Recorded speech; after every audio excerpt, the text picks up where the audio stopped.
Let me talk to you.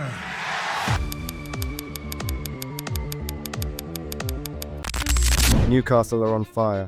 After smashing 3 goals past Jose Mourinho's Benfica, another Champions League message was sent. So from the wingers finally breaking through, to Eddie Howe's scary quarterback, to the super sub, to revealing the massive transfer news on a potential move for Endrick. Plus, what's the exciting news regarding Sandro Tonali?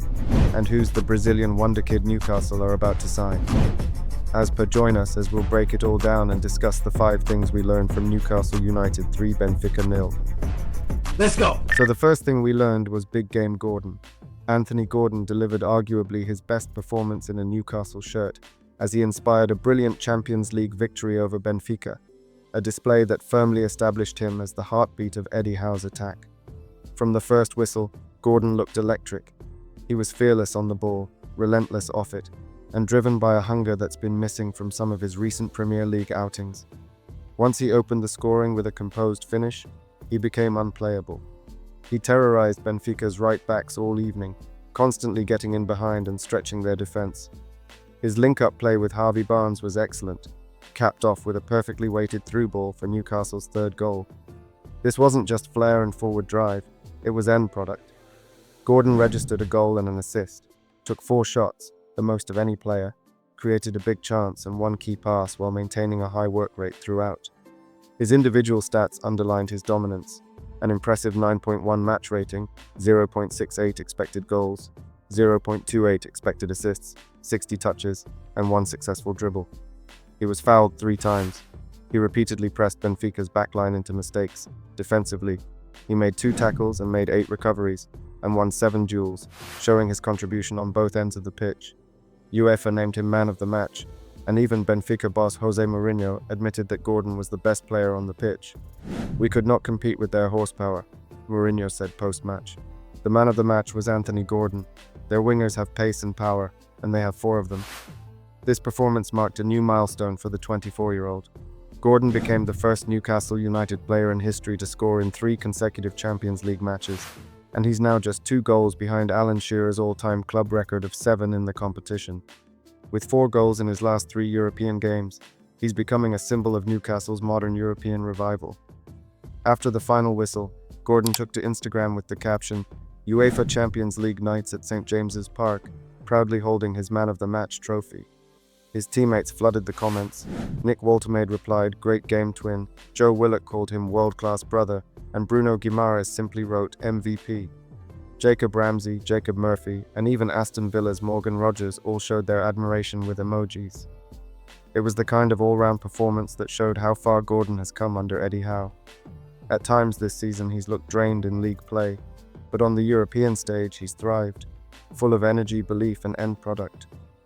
Now the challenge is to bring that same version of Champions League Gordon back to the Premier League. With Newcastle's attack evolving post-sack, Gordon's leadership, drive, and cutting edge are proving invaluable. He's no longer just a supporting winger.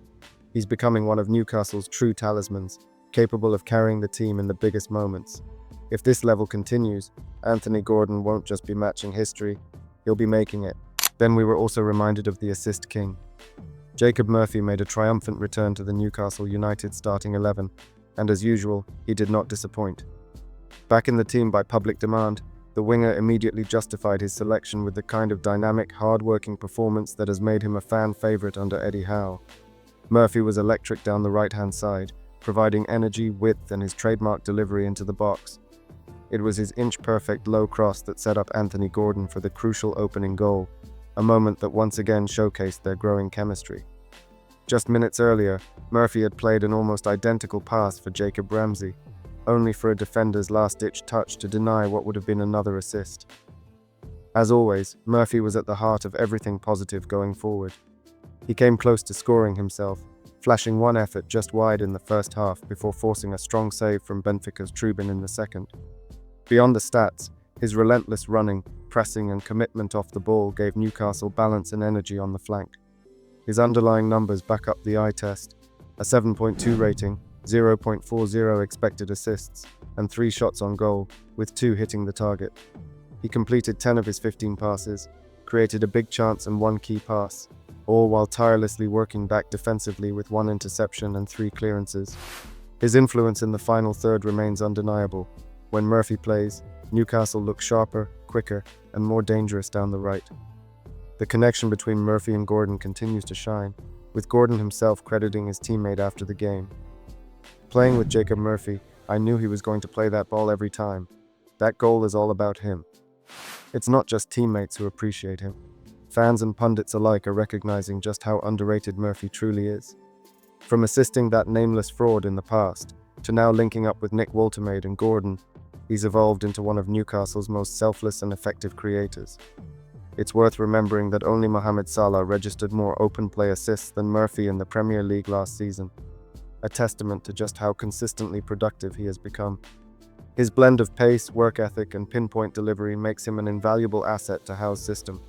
Simply put, Murphy is Newcastle's quiet engine on the wing, the assist king who lets his football do the talking. Straight back into the team and straight back to doing what he does best, Jacob Murphy reminded everyone why things just happen when he's on the pitch. Then, moving on to the super sub.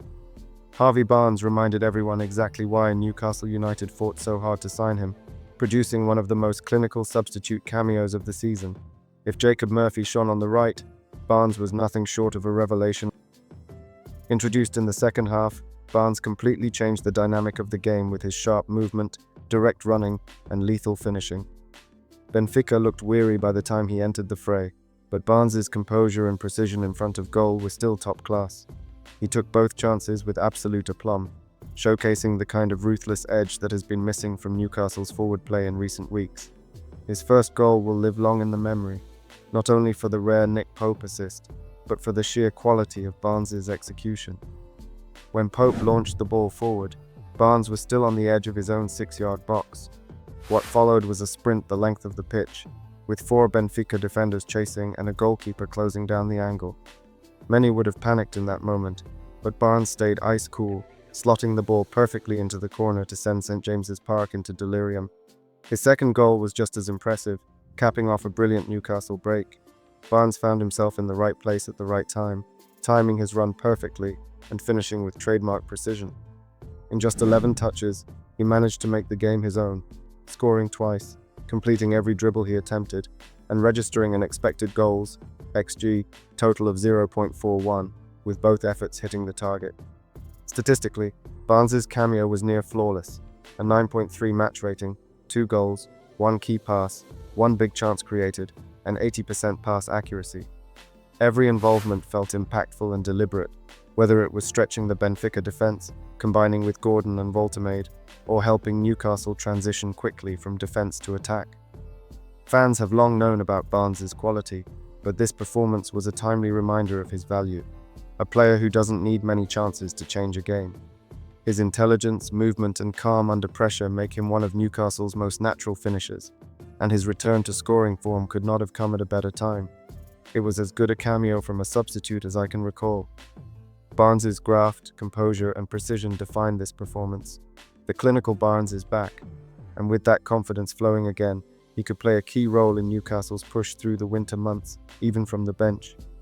Big shout to Nick Woltemade, who continues to redefine what it means to lead the line for Newcastle United. He doesn't play the traditional striker role that Alexander Isak once did.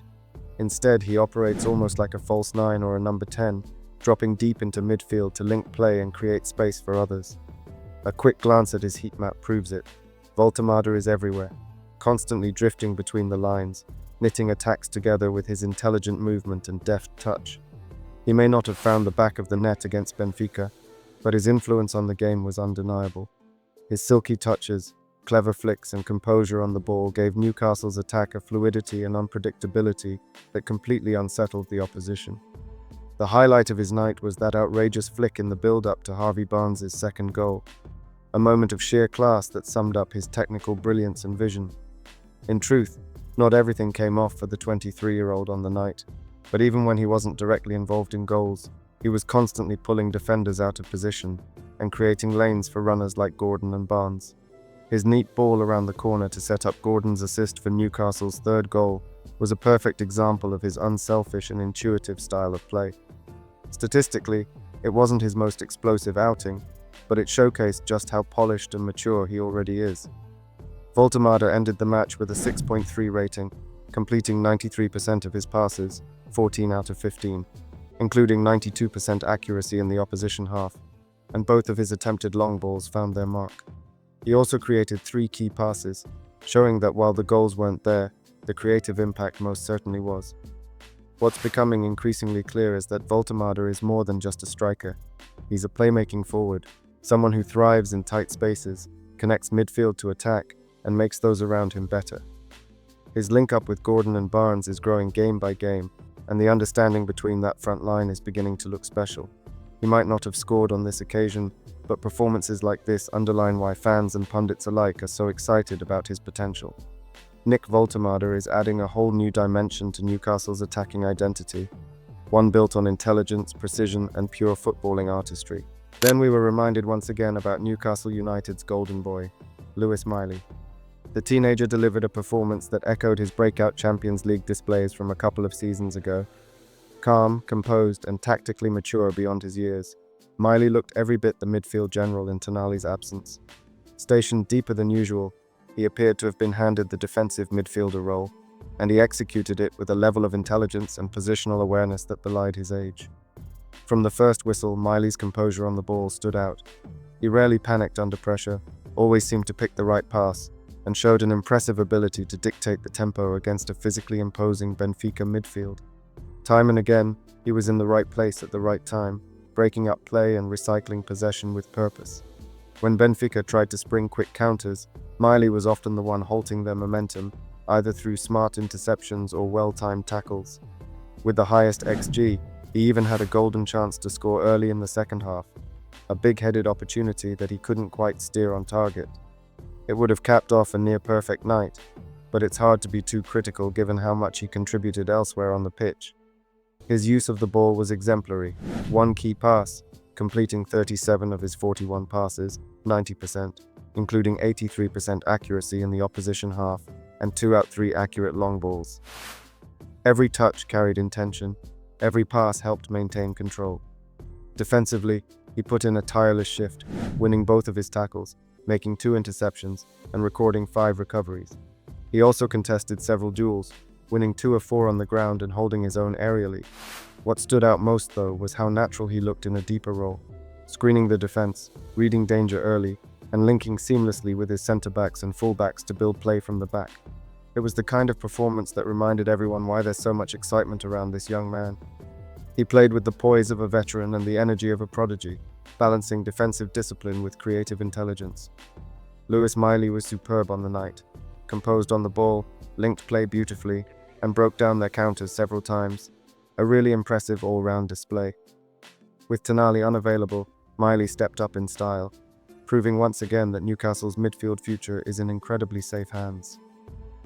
Alongside Lewis Miley in midfield, Jacob Ramsey made a welcome return to the starting lineup, and while it was clear he wasn't yet at full match sharpness, he still put in a commendable performance.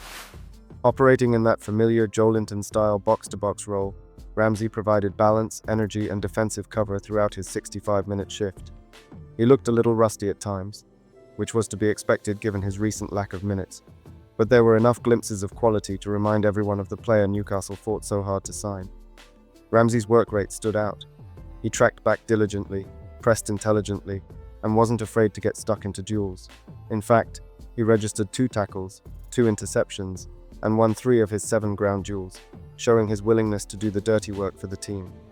While his attacking influence was limited, he almost got himself on the scoresheet after timing his run perfectly to meet a superb Jacob Murphy cross, only for a Benfica defender to get the faintest of touches to deny him. On the ball, Ramsey looked neat and efficient. He completed 18 of 19 passes, 95%, maintaining 92% accuracy in the opposition half, and linked up nicely with both Guimarães and Gordon in transitional play. Although none of his dribbles came off, he made smart forward movements, constantly trying to stretch Benfica's shape and open passing lanes. It wasn't a performance full of fireworks, but it was one full of intent and graft. A solid, quietly effective showing from a player still rediscovering his rhythm. Fully fit, he'll be a huge asset in this Newcastle midfield. If Ramsey was finding his feet again, then Bruno Guimarães was the heartbeat that kept everything ticking. With Tonali absent and 2 relatively inexperienced players beside him, the Brazilian assumed full command of the midfield. He played with poise, maturity, and authority, a genuine captain's performance. From dictating tempo to orchestrating attacks, Bruno was everywhere, his influence stretching across every blade of grass. His passing was sharp and purposeful, completing 29 of 37, 78%, including 20 in the opposition half, many of which broke Benfica's lines. The highlight came early on, a beautifully weighted through ball in the build-up to Newcastle's opening goal, a reminder of the creative flair that makes him so integral to Eddie Howe's system. Defensively, he was composed and disciplined, making 2 interceptions and 7 recoveries, while ensuring he didn't overcommit or get caught out. Statistically, Bruno also led the team in successful dribbles, too, using his close control to glide past markers and relieve pressure. He even came close to scoring himself, with an effort that carried an XG of 0.19 and XGT of 0.59, forcing the Benfica keeper into action. What stood out most, though, was his leadership, constantly talking, gesturing, and guiding his younger teammates through phases of play. He looked after the ball like it was a winning lottery ticket. That line perfectly captures his display: careful, composed, and utterly dependable. It wasn't the flashiest performance Bruno's ever produced at St. James's Park, but it might have been one of his most important. He set the tone, controlled the rhythm, and led by example. Between Guimarães' class, Ramsey's grit, and Miley's composure, Newcastle's midfield, even without Tonali, looked structured, competitive, and full of promise for the future. Then moving on to the Newcastle's quarterback. After joining the club in 2022, Nick Pope has firmly established himself as one of the most respected figures in the Newcastle United dressing room. His professionalism, calm leadership, and consistency have now been officially recognized, as he's been voted into the club's leadership group, joining Bruno Guimarães, Jamal Lascelles, Kieran Trippier, Dan Burn, and Jacob Murphy. It's a deserved honor for one of the Premier League's most reliable goalkeepers, and a player who embodies Eddie Howe's standards both on and off the pitch. And fittingly, Pope marked that recognition with one of his most memorable performances in a Newcastle shirt. Against Benfica, he didn't just protect his goal, he created one. His incredible 65-yard throw to set up Harvey Barnes' second goal was a moment of pure vision, precision, and confidence. The throw cut through Benfica's defensive shape like a quarterback's pass, setting Barnes free to finish brilliantly. It was a breathtaking assist, and his jubilant teammates mobbed him immediately, a testament to how beloved he is in the squad. Beyond the assist, Pope's all-round display was commanding. He made 2 important saves, including a sharp stop to deny Dodi Lukebakio in the first half, and dealt superbly with Benfica's aerial threats, punching away crosses and claiming high balls under pressure. His distribution, often criticized in the past, looked purposeful and direct. This wasn't the hesitant Pope some fans had seen post-Arsenal. This was a goalkeeper reborn, confident and decisive. It's a sign of his resilience too. That long throw, eerily similar to one that cost him criticism earlier in the season, showed immense mental strength. Instead of shying away, Pope used it again. And this time, it delivered a match-defining moment. After the match, both Anthony Gordon and Harvey Barnes were full of praise. Barnes called it a great assist, while Gordon spoke with genuine affection. "We all love him. He's one of the most popular people in the dressing room. He's a top guy and a top keeper. He's kept us in so many games this season, and some of his saves tonight were incredible. He deserves it." At 33, Pope continues to fend off competition, most notably from new signing Aaron Ramsdale, who joined from Southampton in the summer. While many expected Ramsdale to eventually take over, Pope has shown no signs of relinquishing his number 1 spot. With performances like this, and now a spot in the leadership group, he remains Newcastle's undisputed first-choice goalkeeper, and a key figure in the club's push for silverware and Champions League progression.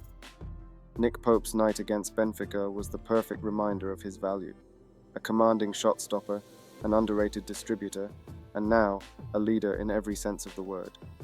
While the headlines were dominated by Gordon, Barnes, and Pope, the real foundation of Newcastle United's 3-0 win over Benfica came from the back, specifically from Kieran Trippier, Malik Dan Burn, and Sven Botman, who were absolutely immense on the night.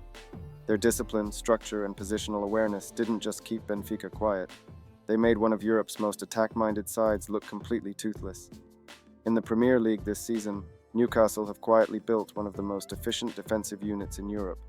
They currently boast the second lowest XG per shot conceded in the league at just 0.076, which highlights how few quality chances opponents are able to create against them. This isn't just about making blocks or clearances, it's about preventing dangerous situations before they even happen. That same defensive excellence seamlessly translated into the Champions League. Against Benfica, Eddie Howe's side allowed just 2 shots on target and restricted the Portuguese champions to a meager 0.33 expected goals, XG, across the entire match. That's an extraordinary statistic considering Benfica's attacking pedigree and the fact that they were chasing the game for most of the second half. Physicality and calmness on the ball were key. Byrne was dominant aerially and led by example. Trippier's creativity shone, while Botman's reading of the game ensured Newcastle were rarely caught out of shape. Together, they formed a wall that refused to budge, complementing Pope's command of his area behind them. In a game that saw Newcastle's forwards grab the spotlight, it's worth remembering that titles, trophies, and big European nights are built on strong defenses. Howe's men didn't just win beautifully, they won because their backline stood firm, proving once again that Newcastle United are becoming one of the hardest teams to break down in Europe. That backline provided the perfect platform for Newcastle's attacking stars to shine, and for Eddie Howe to mastermind another famous Champions League night at St James's Park. With this result, Newcastle United have now won back-to-back Champions League games for the first time since February 2003, marking a significant milestone in the club's modern European journey. It was also a moment of personal achievement for Eddie Howe himself. The 3-0 triumph over Jose Mourinho's Benfica marked just the second time Howe has ever beaten Mourinho in his managerial career, the first coming all the way back in 2015, when his Bournemouth side stunned Chelsea 1-0 at Stamford Bridge. This time, however, the victory felt symbolic, a sign of how far Howe has come, and how far Newcastle have risen under his guidance. Speaking after the game, Howe reflected on the performance with pride and perspective. "I think it is that kind of game that we have to take forward into our next few games that we've got coming up. I thought that's the level that we want to be at. We've been threatening, I think, putting a performance like that together. Even Brighton, there were some really positive moments, but that gets lost in the result. This wasn't just a win, it was a statement. Newcastle looked composed, clinical, and confident, qualities that define elite European sides. The energy in the stands matched the intensity on the pitch, and with Barnes's brace sealing a comfortable 3-0 victory, St James's Park once again felt like a fortress on Champions League nights. A scoreline that not only strengthens their position in the group, but also reminds the footballing world that Eddie Howe's Magpies are back among Europe's best. Then, despite being an unused substitute in the game, there's been a massive development behind the scenes. Newcastle have secured the future of Sandro Tonali, with the midfielder quietly signing a new contract during his gambling ban. Tonali extended his deal by 1 year, with an option for a further 12 months, effectively keeping him at the club until 2030, a move that makes Newcastle well protected after the painful Alexander Isak saga.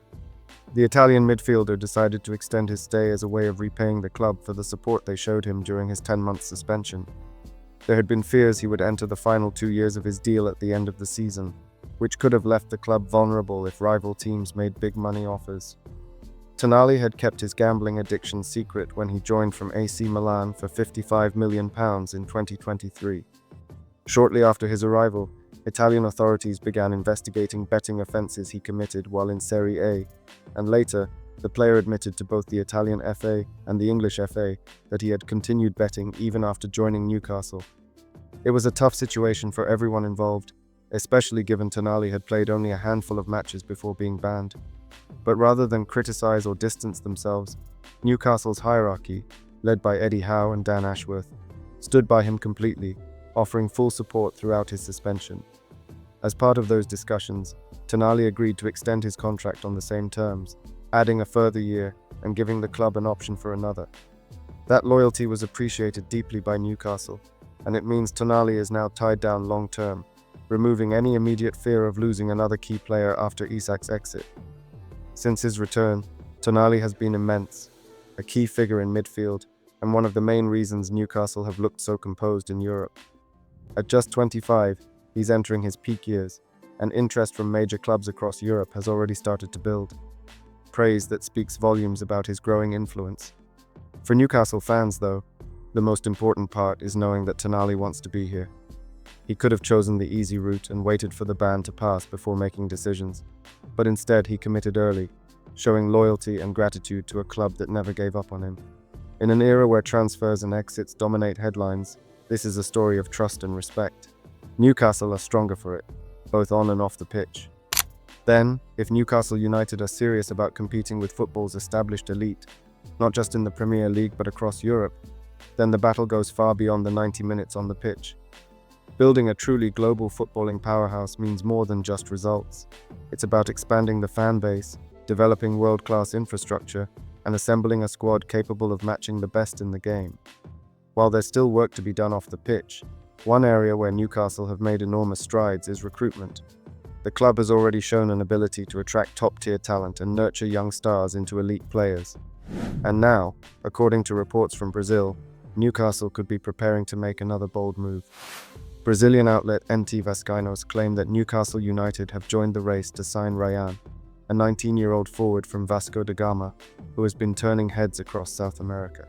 Standing at 6'1", Rayan has already scored 14 goals in 2025 and was part of the Brazil under-20 squad that lifted the South American Championship earlier this year. What makes this story even more interesting is that PIF governor and Newcastle chairman Yasser Al-Rumayyan is said to be personally backing the move. He reportedly wants to see another Brazilian star follow in the footsteps of Bruno Guimarães and Joelinton, two players who have not only transformed Newcastle's midfield, but also helped elevate the club's global appeal. However, signing Rayan won't be straightforward. Tottenham Hotspur and Aston Villa are also reportedly monitoring the teenager closely, with both clubs making inquiries through CBF representatives. Vasco da Gama, meanwhile, are determined not to lose their top scorer easily and have set a price tag of around €30 million, with a release clause of €40 million written into his contract. Despite the competition, Newcastle might have an edge. The success stories of Bruno and Joelinton serve as powerful examples for any young Brazilian talent looking to take the next step in Europe. Both arrived with promise, and have since developed into key figures at St James's Park, while earning national team recognition. For Rayan, the opportunity to follow that same path could prove too tempting to turn down. And with Al-Rumayyan's direct involvement, it's clear the club's ambitions remain sky high. Once again, Newcastle United are showing intent, not just to compete, but to build something lasting. The upcoming January transfer window could also see one of football's brightest young stars on the move, with several Premier League clubs, including Aston Villa, Newcastle United, and West Ham United, keeping a close eye on Endrick's situation at Real Madrid. The Brazilian forward, once hailed as the next generational talent and signed for around €60 million amid huge fanfare, has seen his progress stall under Real Madrid's new manager. Despite his talent, Endrick's minutes have dried up completely this season. He's yet to feature for Los Blancos under the new regime. With the 2026 World Cup edging closer, the 19-year-old is desperate for regular game time to strengthen his case for Brazil's senior squad. However, that looks increasingly unlikely to happen, prompting serious speculation about a January exit. According to transfer insider Fabrizio Romano, Endrick is now expected to leave Real Madrid in January in search of more minutes. Several English clubs are interested, but whether they can offer what he's looking for, consistent playing time, remains the biggest question. West Ham United were initially seen as frontrunners, having expressed concrete interest earlier this year. However, doubts have emerged about whether Endrick would view the London club as the right fit for his development. Brighton and Hove Albion have also been linked, but their involvement is said to depend on the structure of any potential deal. Specifically, whether there's a chance to keep Endrick beyond a short-term loan. As for Newcastle United, reports suggest their interest has cooled in recent weeks. While there's admiration for Endrick's potential, Newcastle's attacking pathway isn't exactly clear at the moment. Nick Woltemade has been in brilliant form leading the line, while Yoane Wissa's return from injury could strengthen Eddie Howe's options in the final third. With competition fierce, it would be difficult to promise Endrick the regular minutes he's demanding. Still, this story is far from over. With the players' representatives pushing for a move and several Premier League sides monitoring developments closely, Newcastle might yet pull a rabbit out of the hat if circumstances change. One thing's for certain, Endrick's name will dominate headlines again when the transfer window opens. Then, in an exciting development, if you would like to watch the recent piece on the untold truth about Botman, click the video link on screen now.